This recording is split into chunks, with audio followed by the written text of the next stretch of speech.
Hey guys, welcome back to the Oilers Fanatic. On Monday, we went over part 1 of my goalie targets list for the Edmonton Oilers.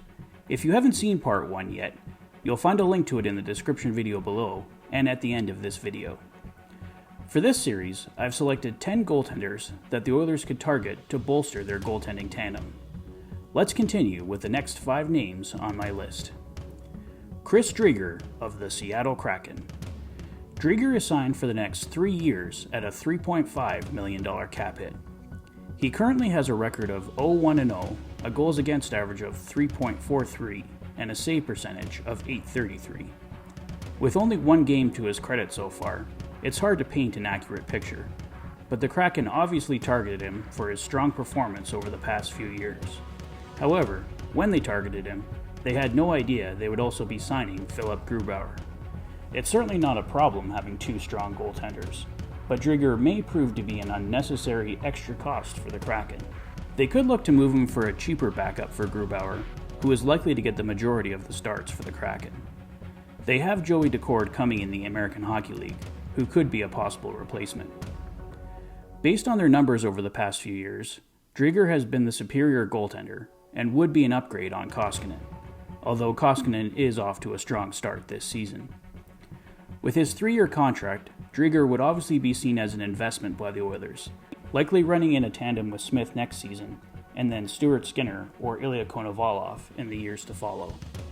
He's not an all-star goalie, but his $3.5 million cap hit would be manageable and could prove to be a bargain. We know the Oilers showed some interest in him over the summer. It's possible they revisit it.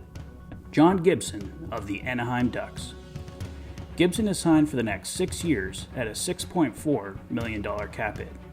He currently has a record of 8-2-0-2 with a goals against average of 2.37 and a save percentage of .924. Gibson's numbers have been going down over the past few years, but he looks to be in a resurgence, as the Ducks are off to an amazing and very unexpected start. Most pundits have been of the belief that Gibson would be traded somewhere this season, but with the Ducks off to a hot start, do they now hang on to him? John Gibson would be an obvious upgrade over Koskinen, and Koskinen would need to be going the other way in the deal to make the money work. I like John Gibson, he has a great track record, but with his recent strong play, the asking price for him will be massive. It's been speculated 4 to 5 pieces will be needed to get the deal done.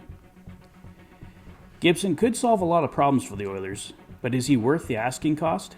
And even if he is he worth over $6 million for 6 more years? If he gets you a Stanley Cup, I'd say so, but I think it would be cup or bust. Semyon Varlamov of the New York Islanders. Varlamov is signed for 2 more years at a $5 million cap hit. He currently has a record of 0-1-0 with a goals against average of 3.07 and a save percentage of .919.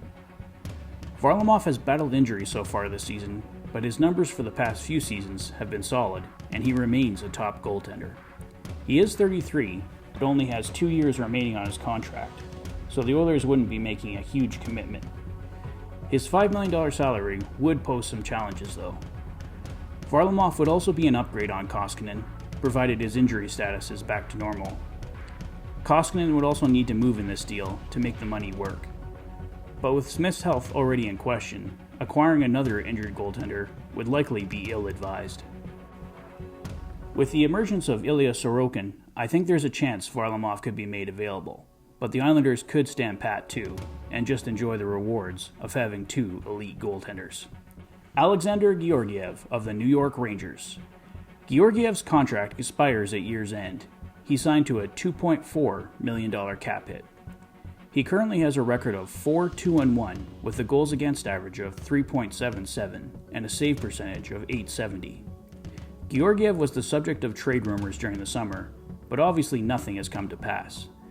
The Rangers have committed to Igor Shesterkin as their number 1 going forward, so it seems it's only a question of when for Georgiev's departure.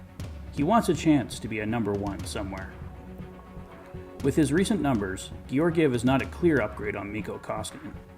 This is a move I could see if Smith ends up being out long term. With Georgiev, you are getting a young goaltender who is only 25 and could potentially grow into being your number 1 goaltender for years to come. His goals against average and save percentage aren't where you'd want them to be quite yet, but they could come with more time and opportunity. Georgiev is a restricted free agent at season's end, so the Oilers would have some control on his future price. It's just a question of whether or not they see him as a future number one and what the Rangers are looking for in return. For this season anyway, his cap hit is manageable, and he could work in a tandem with Mikko Koskinen or Mike Smith. Vitek Vanecek of the Washington Capitals. Vanecek's current contract expires at year's end. He signed to a $716,667 cap hit. He currently has a record of 4-2-0-3 with a goals against average of 2.34 and a save percentage of .912. Vanecek was selected by the Seattle Kraken in this year's expansion draft, but was traded back to Washington after the Kraken signed Philip Grubauer. Vanecek is in a battle with Ilya Samsonov to see who will be the Capitals' future number one. Vanecek has had comparable numbers to Koskinen so far this season. He is younger and has more potential upside. Vanecek is also on a very cheap cap hit and will be an RFA at year's end, so fitting him in will be easier than with some other goaltending options. Will the Capitals be willing to give him up? I'd say it's unlikely at this point. The Capitals have bargain price goaltending for this season and have no reason to rush into anything. Either goaltender could be moved at season's end with little difficulty. This could be one of the better moves for the Oilers, but I also see it as being one of the least likely. Looking at the 10 goalie list overall, these would be my top 3 choices for the Oilers to target. Number 1, Chris Driedger, a solid goalie signed to a great contract.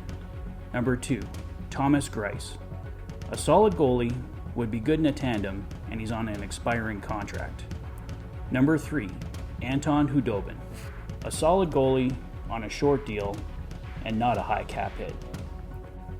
I would obviously love to get Marc-Andre Fleury or John Gibson, but I feel like those are more of a long shot for the Oilers. That's all for now, guys. Let me know what you think of all the choices in the comment section below. If this is your first visit to the channel, please consider liking and subscribing, and I will do my absolute best to keep you up to date on all the latest Oilers news, rumors, and game reviews. You've been watching the Oilers Fanatic. Thanks for being a fan. Have a great night, guys. Take care.